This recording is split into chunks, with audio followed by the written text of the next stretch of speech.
अस्सलाम वालेकुम and welcome back to my channel. I hope आप सब ठीक होंगे। मैं भी शुक्र अल्लाह का ठीक हूँ। आजकल हमारी रूटीन जो है वो काफ़ी अच्छी हुई है। हम सुबह 9 बजे ही उठ जाते हैं और बंदा जब जल्दी उठता है तो फ्रेश भी फील करता है और जो पूरा दिन है वो प्रोडक्टिव गुजरता है।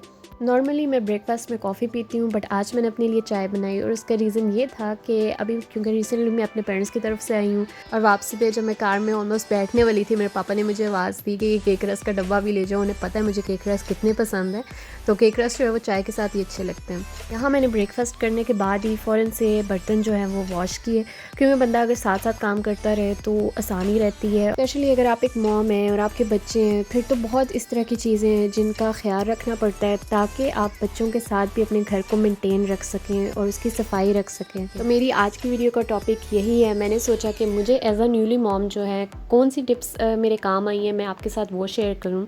तो सबसे पहली टिप तो यही है कि आपके पास जब भी टाइम हो, जब भी आपको टाइम मिले, आप अपने काम जो है वो करते रहें। ये ना हो कि आप अपने काम डिले करते जाएं और कहें कि अभी फ़िलहाल मेरा मूड नहीं है, जब बच्चा सोएगा फिर करूँगी। मतलब ऐसे कोई एक्सक्यूज़ेस ना बनाएं, क्योंकि हो सकता है कि उस दिन बच्चे की रूटीन जो है वो अचानक से ही चेंज हो जाए, उसका जो है नैप का टाइम ओवर हो जाए, वो ना सोए, कुछ भी हो सकता है। मेरे साथ खुद ऐसे हो रहा है 2 दिनों से। इज़ना जो है वो अपनी दोपहर में नैप बिल्कुल भी नहीं ले रही और शाम को मतलब पूरा दिन जाग के शाम 7 बजे सोती है। फिर तो जब भी टाइम मिले आप थोड़ा थोड़ा करके जो है वो काम करते रहें साथ साथ ही। ये वीडियो देख के तो आपको ऐसा ही लगेगा कि मैंने एक काम के बाद दूसरा काम तेज़ी तेज़ी से किया है, बट ऐसा कुछ नहीं हुआ, क्योंकि बीच में मुझे कई बार जो है वो वीडियो पॉज करके अपनी बेटी को देखने जाना था। और ऐसा होता है, बंदा एक काम करता है तो बार बार बीच में इंटरप्ट भी होता है, बट आपने हर हाल में मोटिवेटेड रहना है और अपना काम जो है वो कंप्लीट करना है। जैसे कि मैंने बताया था कि मैं अपनी मामा की तरफ गई हुई थी, तो वहाँ से हम लोग काफ़ी लेट वापस आए थे। रात हो गई थी, तो फिर बस हम लोग जो है वो सोने चले गए। तो सामान सारा ऐसे ही रख दिया, तो मैंने सोचा टेबल क्लियर कर लेती हूँ और सामान जो है पहले अनपैक कर लेती हूँ, बाकी काम फिर बाद में। यहाँ पे मैंने अपनी डाइनिंग टेबल पे शीट बिछाई हुई है और मैं हमेशा जो है डाइनिंग टेबल हो या फिर लाउंज का टेबल हो, मैं उस पर शीट बिछाई रखती हूँ।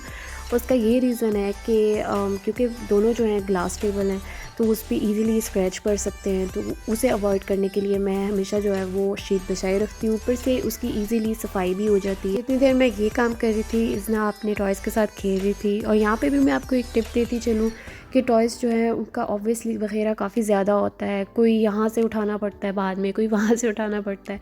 तो उसके लिए मैं आपको ये टिप दे सकती हूँ कि आप बच्चों के लिए एक प्ले एरिया बनाएं। एक छोटा सा ही सही, लेकिन अगर उनका अलग रूम है तो उस रूम में बनाएं। उसके लिए एक बहुत हेल्पफुल चीज़ जो है वो है प्ले पेन।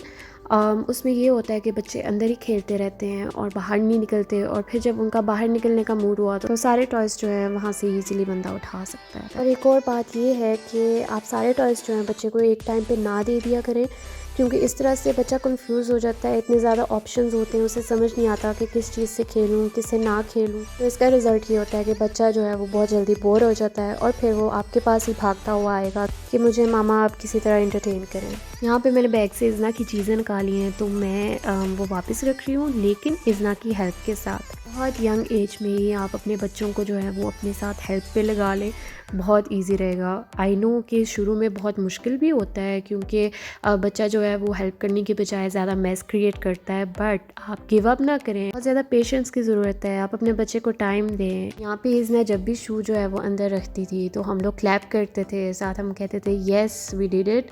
तो इस तरह से इज़ना को पता चला कि अच्छा उसने ये काम करना है। एक ये भी बात है कि स्टार्टिंग में बच्चे की मोटिवेशन भी और तरह की होती है, उसको इंटरेस्ट होती है, वो देखना चाहता है कि अच्छा मम्मा क्या कर रही हैं, जो मम्मा काम कर रही है मैंने भी वही काम करना है।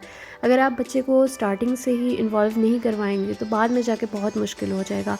बाद में फिर बच्चों की इंटरेस्ट जो है वो और तरफ हो जाती है और फिर घर के कामों में उन्हें लगाना वेरी डिफ़िकल्ट।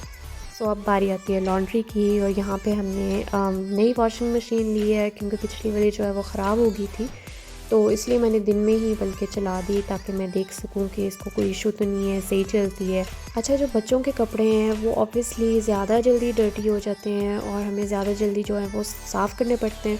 तो इसका भी ये है कि आप जो बच्चों के कपड़े चेंज करते हैं फ़ौरन से ही अपनी बास्केट में डाल लें, क्योंकि कभी कभार ये भी होता है कि बच्चे का ड्रेस जो है वो चेंज कराया तो पुराना ड्रेस जो है वो पड़ा रहा, सोचा बाद में उठा लेंगे, नहीं आप फ़ौरन से ही वो वॉश होने के लिए रख दें।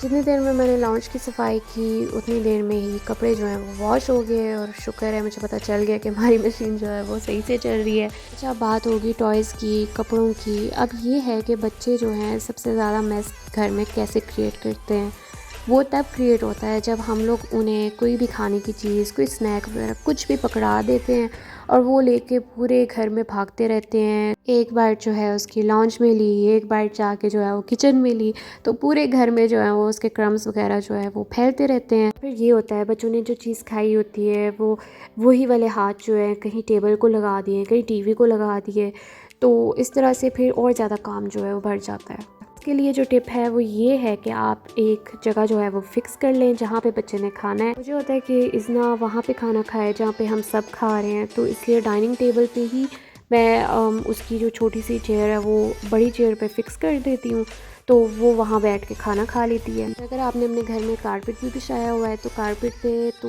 अपने बच्चे को बिल्कुल भी कोई खाने वाली चीज़ ना दें।